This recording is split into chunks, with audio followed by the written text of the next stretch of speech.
ಸ್ನೇಹಿತರೆ ನಮಸ್ತೆ. ಜೇನಿಗೆ ಯೂಟ್ಯೂಬ್ ಚಾನಲ್ಗೆ ನಿಮಗೆಲ್ಲ ಸ್ವಾಗತ. ನಾನು ಚಲಮಹಳ್ಳಿ. ದೇವೇಗೌಡರು ಅನ್ನೋ ಹೆಸರೇ ಭಾಳ ದೊಡ್ಡ ಶಕ್ತಿ, ಅದರ ಬಗ್ಗೆ ಯಾವ ಅನುಮಾನ ಕೂಡ ಇಲ್ಲ.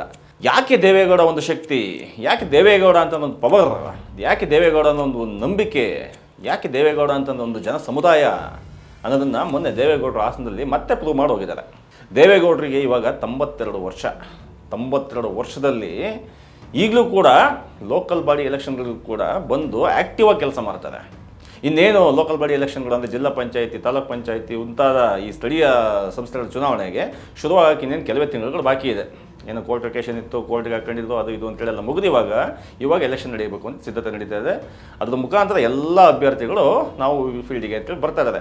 ಆ ಸಮಯದಲ್ಲಿ ಹಾಸನದಲ್ಲಿ ಹೇಗಿದೆ, ಹಾಸನದಲ್ಲಿ JDS ವಾತಾವರಣ ಹೆಂಗಿದೆ ನೋಡ್ತಾ ಇದ್ದಾಗ ಒಂದು ರೀತಿ JDS ಕಾರ್ಯಕರ್ತರಲ್ಲಿ ಒಂದು ರೀತಿ ಹತಾಶೆ ಭಾವನೆ ಕಾಣಿಸ್ತಾ ಇತ್ತು. ಹೆಂಗೆ ಮಾಡೋದು, ಈಗ BJP ಮೈತ್ರಿ ಇದೆ, BJP ಜೊತೆ ಹೋಗ್ಬೇಕಾ, BJP ಜೊತೆ ಹೋಗೋದು ಬೇಡವಾ, ಈಗ ಒಂದಲ್ಲ ನಡುವೆ ಇದು ಬೇರೆ ಮಾತು. ಆದರೆ ದೇವೇಗೌಡರಿಗೆ ಇರೋ ಒಂದು ಸ್ಪಷ್ಟತೆ ಇದೆಯಲ್ಲ, ದೇವೇಗೌಡರು ಹುಟ್ಟು ಹೋರಾಟಗಾರ. ಯಾಕೆ ಹೋರಾಟಗಾರ, ಅವರ 62ನೇ ಇಸ್ವಿಯಿಂದ ಹಿಡಿದು ಈಗ 25ನೇ ಇಸ್ವಿ ಮುಗಿಯೋ ತನಕನೂ ಕೂಡ ಅವರ ರಾಜಕೀಯದ ಜೀವನದ ಏಳು ಬೀಳುಗಳನ್ನು ಗಮನಿಸ್ತಾ ಇದ್ದರೆ ದೇವೇಗೌಡರು ಯಾವತ್ತೂ ಕೂಡ ಸುಲಭ ದಾರಿದ ಆಯ್ಕೆ ಮಾಡ್ಕೊಂಡಿದ್ದಿಲ್ವೇ ಇಲ್ಲ. ದೇವೇಗೌಡರು ತಗೊಂಡಂಥ ಪ್ರತಿಯೊಂದು ಸ್ಟೆಪ್ಪು ಕೂಡ ಕಲ್ಲು ಮುಳ್ಳಿನ ಹಾದಿ. ಹಾಗಾಗಿನೇ ಅವರಿಗೆ ಅಧಿಕಾರದ ಅವಧಿ ಕೆಲವು ತಿಂಗಳು ಮಾತ್ರ ಸಿಕ್ಕಿದ್ದವರಿಗೆ.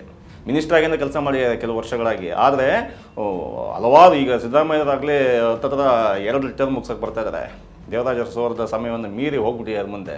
ಆ ರೀತಿಯಾಗಿ 5 ವರ್ಷ 10 ವರ್ಷ CM ಆಗಿ ಅಷ್ಟೇ ಬೇರೆ ರಾಜ್ಯಗಳಲ್ಲಿದ್ದಂತೆ 3 ಸರಿ 4 ಸರಿ CM ಆಗುವ ಎಲ್ಲ ಸಾಧ್ಯತೆಗಳು ಯಾರ್ಯಾರಾಗಿತ್ತಿಲ್ಲ. ಜ್ಯೋತಿ ಬಸು ಆಗಿದ್ರು, ಇನ್ನು ತುಂಬ ಜನ ಇದ್ದಾರೆ 4 ಟರ್ಮ್ 3 ಟರ್ಮ್ ಎಲ್ಲ CM ಆದಂಥವ್ರು. ಆ ಅವಕಾಶ ಇದ್ದಾಗ್ಯೂ ಕೂಡ ದೇವೇಗೌಡರಿಗೆ ಕರ್ನಾಟಕದಲ್ಲಿ ಅವಕಾಶ ಸಂಪೂರ್ಣವಾಗಿ ಇತ್ತು. ಅವರು ಬೇಕು ಅಂತಂದ್ರೆ 20-25 ವರ್ಷದ ತನಕ CM ಆಗೇ ಇರತಕ್ಕಂಥ ವಾತಾವರಣ ಕರ್ನಾಟಕದಲ್ಲಿತ್ತು. ಆದರೆ ಅವರು ಯಾವತ್ತೂ ಕೂಡ ಅವರ ಹೋರಾಟದ ಗುಣ ಇದೆಯಲ್ಲ, ಆ ಹೋರಾಟದ ಗುಣ ಅವ್ರನ್ನ ಅಧಿಕಾರದಲ್ಲಿರೋಕ್ಕೆ ಬಿಡಲಿಲ್ಲ. ಇದು ದೇವೇಗೌಡ. ಆ ಕಾರಣಕ್ಕೋಸ್ಕರನೇ ಒಂದು ಪ್ರಾದೇಶಿಕ ಪಕ್ಷಕ್ಕೆ ಅವರು ಅಧಿಕಾರವನ್ನು ತ್ಯಾಗ ಮಾಡಿದ ಕಾರಣಕ್ಕೋಸ್ಕರವಾಗೇ ದೇವೇಗೌಡರು ಇವತ್ತು ಕೆಲವು ಉನ್ನತ ಸ್ಥಾನಗಳನ್ನು ಕೆಲವೇ ತಿಂಗಳುಗಳ ಮಟ್ಟಿಗಾದರೂ ಸರಿ ಈ ದೇಶದ ಪ್ರಧಾನಮಂತ್ರಿ ಅಂತ ಹುದ್ದೆಯನ್ನು ಕೂಡ ಅಲಂಕರಿಸಿ ಬಂದರು. ಯಾಕೆ ಅಂತಂದರೆ ಅವರಲ್ಲಿರ್ತಕ್ಕಂಥ ಹೋರಾಟದ ಗುಣ. ಆ ಹೋರಾಟದ ಗುಣ ಇಲ್ಲದೆ ಹೋಗಿದ್ದಾರೆ ಇವತ್ತು JDS ಪಕ್ಷನೂ ಇರ್ತಿತ್ತಿಲ್ಲ, JDS ಕಾರ್ಯಕರ್ತರು ಇರ್ತಿರಲಿಲ್ಲ. ಆ ನಿಟ್ಟಿನಲ್ಲಿ ದೇವೇಗೌಡರನ್ನು ನೋಡಿ ಕಲಿತಕ್ಕಂಥದ್ದು ಭಾಳ ಇದೆ. ಅದು ಯಾರು ಕಲಿಬೇಕು, ಇದು ಕೇವಲ ರಾಜಕಾರಣಕ್ಕೆ ಮಾತ್ರ ಸೀಮಿತವಾದಂಥದ್ದು. ದೇವೇಗೌಡರನ್ನು ನೋಡಿ ಏನು ಕಲಿಬೇಕು, ಈಗ ಬರ್ತಾ ಇರ್ತಕ್ಕಂತಹ ಜಿಲ್ಲಾ ಪಂಚಾಯಿತಿ ತಾಲೂಕ್ ಪಂಚಾಯಿತಿ ಅಂದ್ರೆ ಏನು, ಜಿಲ್ಲಾ ಪಂಚಾಯಿತಿ ತಾಲೂಕ್ ಪಂಚಾಯಿತಿ ಎಲೆಕ್ಷನ್ಗೆ ನಿಲ್ಲುವುದು ಅಂತಂದರೆ ಅದು ರಾಜಕೀಯ ಪಡಸಾಲೆಯ ಮೊದಲನೇ ಹೆಜ್ಜೆ. ಒಂದ್ಸರಿ TP ಮೆಂಬರ್, ಒಂದ್ಸರಿ ZP ಮೆಂಬರ್ ಆದರು ಅಂತಂದರೆ ಅಲ್ಲಿಂದ ಅವರ ರಾಜಕೀಯ ಪಯಣ ಶುರುವಾಗುತ್ತೆ. ಆ ಪಯಣ ಶುರುವಾಗುವಾಗ ಯಾವ ರೀತಿ ಮನಸ್ಥಿತಿ ಇರಬೇಕು, ಎಷ್ಟು ಹುರುಪು ಇರಬೇಕು, ಎಷ್ಟು ಹುಮ್ಮಸ್ಸು ಇರಬೇಕು, ಯಾವ ರೀತಿಯ ಒಂದು ದೃಷ್ಟಿಕೋನ ಇರಬೇಕು, ಎಷ್ಟು ಸ್ಪಷ್ಟತೆ ಇರಬೇಕು ಅನ್ನೋದನ್ನು ಈಗಿನ ದೇವೇಗೌಡರು ನೋಡಿ ಅದು ಕೂಡ ಕಲಿಬೇಕಾಗತ್ತೆ. ಅದರಲ್ಲೂ ಕೂಡ ಇವತ್ತು ಕೂಡ ದೇವೇಗೌಡರು ನಮ್ಮ ಜೊತೆ ಇದ್ದಾರೆ. JDS ಪಕ್ಷದ ಜೊತೆಗೆ ನೇರ ಅವರ ರಾಷ್ಟ್ರಾಧ್ಯಕ್ಷರು. ಆ JDS ಪಕ್ಷದ ಕಾರ್ಯಕರ್ತರು ದೇವೇಗೌಡರನ್ನ ಈಗ ಸಮೀಪದಿಂದ ನೋಡ್ಬೋದು. ಏಕೆಂತಂದರೆ ಭಾಳ ದೊಡ್ಡ ರಾಜಕೀಯ ಪಾಠಶಾಲೆ. ಭಾರತದಂತಹ ಬಹುತ್ವ ಇರತಕ್ಕಂಥ ದೇಶದಲ್ಲಿ ಮೊದಲು ಅವರು 47ರಲ್ಲಿ ಕಾಂಗ್ರೆಸ್ ಮುಖಾಂತರ ಜನತಾದಳ, ಆಮೇಲೆ JDS, ಈಗ ಸೆಕ್ಯುಲರ್ ಪಾರ್ಟಿಯಲ್ಲಿ ಇದ್ದಾರೆ. ಅದರ ನಡುವೆ ಕೋಲೇಷನ್ ಮಾಡ್ಕೊತಾರೆ. ಕೆಲವು ಟೈಮು ಮಹಾಗಠಬಂಧನ್ ಜೊತೆ ಇರ್ತಾರೆ. ಇವಾಗ ಅವರು NDA ಜೊತೆ ಇದ್ದಾರೆ. ಆದರೆ ಅವರು ಕೊಡ್ತಕ್ಕಂಥ ಕಾರಣಗಳು ಇದ್ರ ಬಗ್ಗೆ ದೇವೇಗೌಡರಿಗಂತೂ ಯಾವ ಕಾರಣಕ್ಕೂ ಕೂಡ ಒಂದೇ ಒಂದು ನಿರ್ಧಾರದಲ್ಲೂ ಕೂಡ ಗೊಂದಲ ಇರಲಿಲ್ಲ. ನೇರ ಕಾರ್ಯಕರ್ತರಿಗೆ ನಾನು ಈ ಕಾರಣಕ್ಕೋಸ್ಕರ ಇಲ್ಲಿದ್ದೀನಿ ಅಂತ. ಅದೇ ಕುಮಾರಸ್ವಾಮಿ ಮಾಡ್ಕೊಂಡಿದ್ದಂಗಲ್ಲ. ಕುಮಾರಸ್ವಾಮಿಯವರು BJPಗೆ ಹೋದಾಗ ಕಾರ್ಯಕರ್ತರುಗಳೇ ತಬ್ಬಿಬ್ಬಾಗೋದ್ರು. ಆ ಕನ್ವಿನ್ಸಿಂಗ್ ವೇ ಕುಮಾರಸ್ವಾಮಿಯವ್ರಿಗೂ ಕೂಡ ಇರಲಿಲ್ಲ, ಆದರೆ ದೇವೇಗೌಡರಿಗಿತ್ತು. ಯಾಕೆ ನಾನು ಕಾಂಗ್ರೆಸ್ ಜೊತೆ ಹೋದೆ, ಕಾಂಗ್ರೆಸ್ ಬೆಂಬಲದಿಂದ ನಾನು 11 ತಿಂಗಳು ಪ್ರಧಾನಮಂತ್ರಿ ಆಗಿದ್ದರು.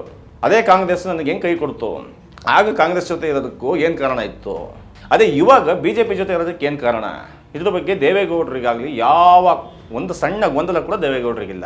ಈಗಿನ ರಾಜಕಾರಣಿಗಳಲ್ಲಿ, ಅದರಲ್ಲೂ ಯುವ ರಾಜಕಾರಣಿಗಳಲ್ಲಿ ಇರತಕ್ಕಂಥದ್ದು ಏನು ಅಂತಂದರೆ ಗೊಂದಲ, ಒಂದು ಸ್ಪಷ್ಟತೆ ಇಲ್ಲದೆ ಇರತಕ್ಕಂಥ ನಿಲುವುಗಳು. ಇವತ್ತು ಇಲ್ಲಿರ್ತೀವಿ, ನಾಳೆ ಅಲ್ಲಿ ಹೋಗ್ತೀವಿ. ಯಾಕೆ ಹೋಗೋದು ತಪ್ಪಲ್ಲ, ಆದರೆ ಯಾಕೆ ಹೋದ್ವಿ ಅಂತ ಕೇಳಿದಾಗ ಜನ ಮೆಚ್ಚುವಂತಹ ಒಂದು ಕಾರಣ ಇರಬೇಕು. ಆ ಜನ ಮೆಚ್ಚುವಂತಹ ಕಾರಣ ದೇವೇಗೌಡರಲ್ಲಿತ್ತು.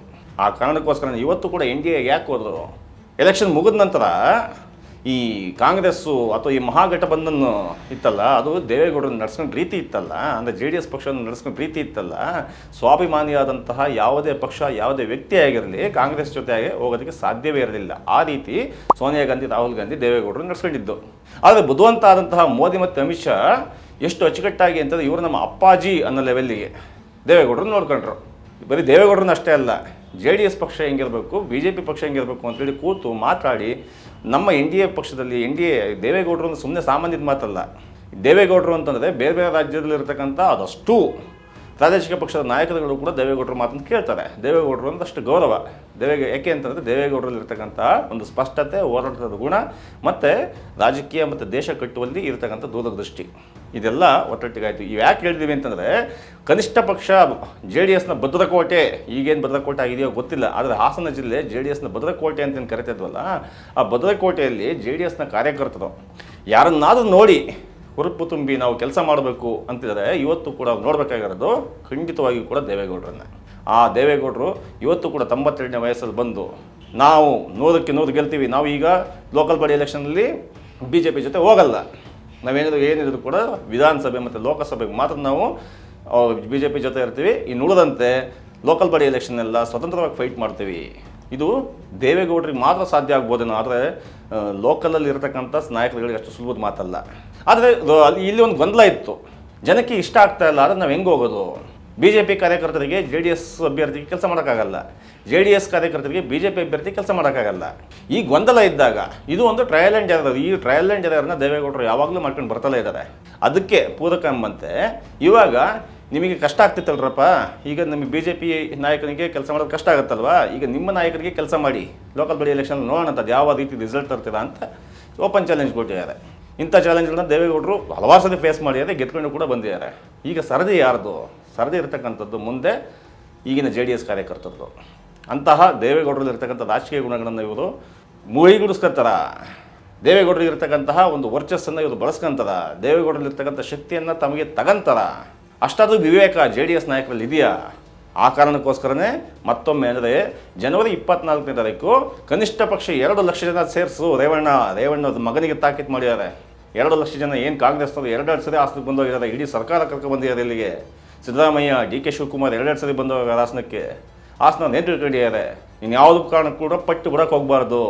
24ನೇ ತಾರೀಕು ಜನವರಿ 24ನೇ ತಾರೀಕು ಹಾಸನ ಪೂರ್ತಿ JDS ಮಯ ಆಗಬೇಕು, ಕನಿಷ್ಠ ಪಕ್ಷ 2 ಜನ ಸೇರಬೇಕು ರೇವಣ್ಣ ಅಂತೇಳಿ ಮಗನ ಮೂಲಕ ಇಡೀ ಕಾರ್ಯಕರ್ತರಿಗೆ ಕರೆ ಕೊಟ್ಟಿದ್ದಾರೆ. 24ನೇ ತಾರೀಕು ದೇವೇಗೌಡರು ಹಾಸನದಲ್ಲಿ ಏನು ಮಾತಾಡ್ತಾರೆ, ಯಾವ ನಿಲುವು ತಗೊಂತಾರೆ, ಮುಂದೆ ಯಾವ ರೀತಿ ಹುಮ್ಮಸ್ ತುಂಬ್ತಾರೆ ಅನ್ನೋದೇ ಮುಂದಿರತಕ್ಕಂಥ ಕತೆ. ದೇವೇಗೌಡರ ಮುಂದಿನ ಮಾತುಗಳಿಗೆ ಕಾಯ್ತಾ ಅವರ ನಿಲುವಿನ ಬಗ್ಗೆ ಹಾಸನ ಜನತೆ ಸೇರಿದಂತೆ ಇಡೀ ಕರ್ನಾಟಕ ಈ ಕಡೆ ನೋಡ್ತಾರೆ. ನೋಡ್ತಾ ಇರ್ತಕ್ಕಂಥ ಸಂದರ್ಭದಲ್ಲಿ ಇಲ್ಲಿಯ ನಾಯಕರುಗಳು ಯಾವ ರೀತಿ ನಡ್ಕೊಳ್ತಾರೆ ಅನ್ನೋದೇ ಈಗಿನ ಸದ್ಯದ ಗೊಂದಲ ಮತ್ತು ಒಂದು ಕುತೂಹಲ. ಧನ್ಯವಾದಗಳು.